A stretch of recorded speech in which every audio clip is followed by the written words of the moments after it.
Subscribe कीजिए कुंडलनी जागरण को और प्रेस कीजिए बेल आइकन को, जिससे कि आपको मिल सके हमारी लेटेस्ट वीडियो सबसे पहले। क्योंकि स्थिर जो मूल्य थे वो खत्म हो जाते हैं। जब मनुष्य भ्रांत हो जाता है उसके स्थिर मूल्य जरूर खत्म हो जाते हैं। जब युद्ध ने ललकारा और जब यूरोपीय देशों में युद्ध छा गया, जब लोगों की इतनी दुर्दशा हो गई, तो वहां के जो मूल्य थे वो बहुत कम खत्म हो गए, करीबन खत्म से।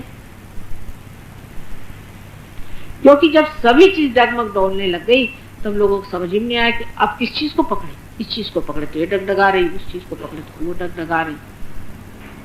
लेकिन तब ये विचार मनुष्य के मन में आना चाहिए कि हो सकता है कि हमने उस चीज को पकड़ा ही नहीं जो स्थिर और अचल है। ऐसा मन में विचार तो उठना ही चाहिए। हर एक बुद्धिवादी के मन में ये विचार तो उठना ही चाहिए। और ये सब देखते हुए मनुष्य का मन कटुता से भर जाता है। बड़ा कटु उसका हृदय हो जाता है। वो सोचता है कि कहाँ है मिठास, कहाँ है प्यार। किसी तरह जीना ही तो रह गया है। कोई अपनी गला घोटता है तो कोई दूसरे का गला घोटता है। और इसके उत्तर में हजारों लोग हजारों बातें बताएंगे। कोई कहेगा इसका कारण है सामाजिक अव्यवस्था, कोई कहेगा राजकीय अव्यवस्था, कोई कहेगा कम्युनिज्म अच्छा, कोई कहेगा कैपिटलिज्म अच्छा, कोई कहेगा कुछ अच्छा, कोई कहेगा कुछ अच्छा। और लोग उसको चिपक भी जाएंगे। कोई कम्युनिस्ट हो जाएगा तो कोई कैपिटलिस्ट हो जाएगा, कोई डेमोक्रेटिक हो जाएगा, कोई सोशलिस्ट हो जाएगा, तो कोई गरीब हो जाएगा, कोई अमीर हो जाएगा। मतलब कुछ ना कुछ ग्रुप बना करके सोचेगा कि ग्रुप बन के जी सकते। और संघर्ष, पूरी तरह संघर्ष। और इस संघर्ष में भी चाहते क्या है सो उनको पता नहीं। दलित दल है, कोई है वो आतताई दल है, अनेक दल बंदियां हो गए। लेकिन सब आपस में हम इंसान होते हुए ये दल कैसे बन गए, इसके पीछे का बड़ा भारी एक रहस्य है। और रहस्य ये है कि उस परमपिता परमात्मा के प्रेम को हम देख नहीं पाते। हम समझ नहीं पाते कि कितनी प्रेम से ये सृष्टि उसने तैयार किया। आप लोग तो एक बीज से एक पेड़ नहीं निकाल सकते, एक फूल से एक फल नहीं निकाल सकते। आपके बस का कुछ भी नहीं। जरा सोचिए कितना परमात्मा ने हमें सौंदर्य दिया और कितना कुछ हमारे लिए कर दिया। इस आदमी ने ये भुला करके कि जिसने हमें बनाया, इतना बड़ा किया, एक अमीबा से इंसान बना दिया, उसके प्रति कोई भी कृतज्ञता नहीं, उधर कोई भी चित्त नहीं, उधर कोई भी विचार नहीं। इसलिए अधूरापन आ गया। और जो कुछ कह गए लोग, जो कुछ बता गए, उनको या तो जिन्होंने माना वो गलत तरीके से मान लिया, उसकी भी दलबंदियां बना ली।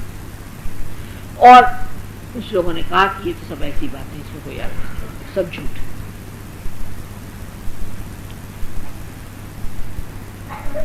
ऐसी सब दशा में कि जब मनुष्य एकदम निराश और हताश है और कटुता से भरा हुआ है और उसकी नजर में परमात्मा का प्रेम भी नहीं झलकता। अभी मेरे सामने देखी कोहरे में से थोड़े थोड़े से ये पत्ते दिखाई दे गए। इतना सुंदर बना हुआ है सब, इसका आनंद अंदर छरा जा रहा है। और ये सब सृष्टि का सौंदर्य भी हमारे आंख से ओझल होकर, और हम एक बड़ी बोझिल जिंदगी से दबे हुए हैं। तब समझ में नहीं आता ऐसा क्यों। जब परमात्मा ने अपने प्रेम से हमें बनाया, संजोकर बनाया, इतने आनंद से उसने सृष्टि रची, तो आखिर हम इतनी बड़ी आफत में क्यों फंस गए?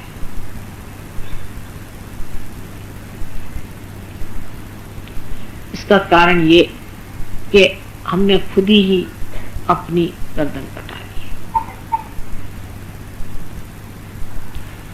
गर्दन कटाना सहयोग में, जिसे कि शुद्धि चक्र कहते हैं, जिसमें विराट का स्थान है। गर्दन कटाने का मतलब होता है कि आपने विराट से अपना संबंध तोड़ दिया। उस बड़े विराट से, जिसके हम अंग प्रत्यंग है, जो परमात्मा के नाम से जाना जाता है, उससे ही हमने अपना रिश्ता तोड़ लिया और बहते हैं अपने ही दिशा में और अपने ही विचारों में और अपने ख्यालों में, सोच करके कि ये चीज ही सही है और बाकी जितनी भी चीजें हैं वो गलत है।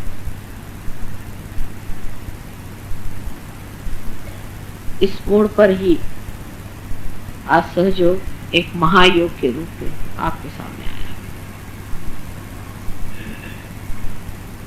इसको सोच विचारने से आप जान नहीं सकते, क्योंकि मैंने पहले कहा कि सोच विचारने से आपसे जो निम्न चीज है वो पाई जाएगी। आपसे जो ऊंची चीज है ये आपकी कल्पना की भरारी है। कल्पना से आप सोच सकते हैं कि हम आकाश में घूम रहे हैं कुछ भी, लेकिन वो यथार्थ, वो यथार्थ नहीं, रियलिटी नहीं, यथार्थ नहीं। ये मान लेना चाहिए कि जो कुछ भी हम सोचते बैठते रहते हैं कि हम फलाने हैं और ठिकाने हैं और ऐसा हो गया वैसा, यथार्थ नहीं। तब तो यह समझ लेना चाहिए कि यथार्थ में जो हमने पाया वो अपने से निम्न नहीं पाया और अपने से जो ऊंचा पाना है उसके लिए यथार्थ में कोई चीज नहीं।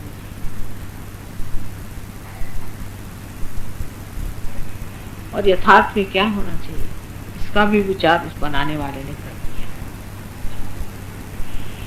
वही इसको करने वाले, उसका भी विचार, जिसने आपको ये आंखें, नाक, मुंह, सब कुछ शरीर दिया है, मन, बुद्धि, अहंकार आदि सब चीजें आपके अंदर दी है, वही आपको वो भी खूंटी दे देगा जिसमें पहुंचकर आप इससे ऊंची दशा में आ जाए। उसने भी ये सोच कर ही आपको मनुष्य बनाया। लेकिन सबसे पहले तो बुद्धिजीवी को सोचना चाहिए कि ये बुद्धि कहां तक पहुंचती है, ये कितनी सीमित चीज है। और जब असीम की बात हो रही है तब बुद्धि का बीच में रगड़ना ठीक है।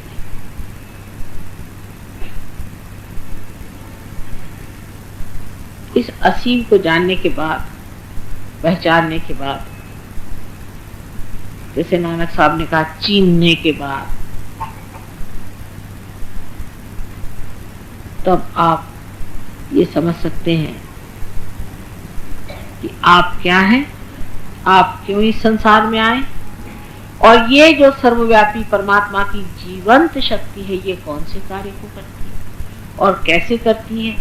इतना ही नहीं, जब आपके अंदर आत्मा का साक्षात्कार हो जाता है तब ये शक्ति आपके अंदर से बहती है और कार्यान्वित होती है। अभी शब्द पे जरूर नजर करें, ये शक्ति बोलती नहीं, सोचती नहीं,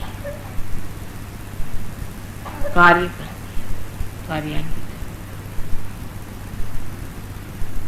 बोलना और सोचने का काम तो बुद्धि का है, निरर्थक, उससे कोई कार्य थोड़ी होता है।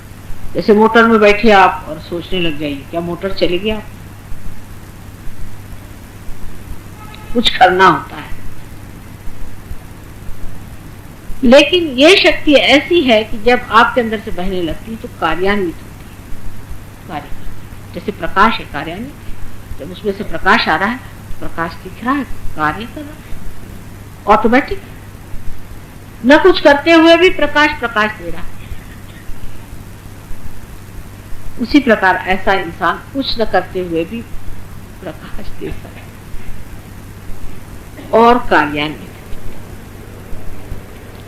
इस बात को मेरे ख्याल से यूनिवर्सिटी में इसलिए कही गई है क्योंकि यूनिवर्सिटी का मतलब ही होता है विश्वव्यापी, लेकिन बुद्धि विश्वव्यापी नहीं होती।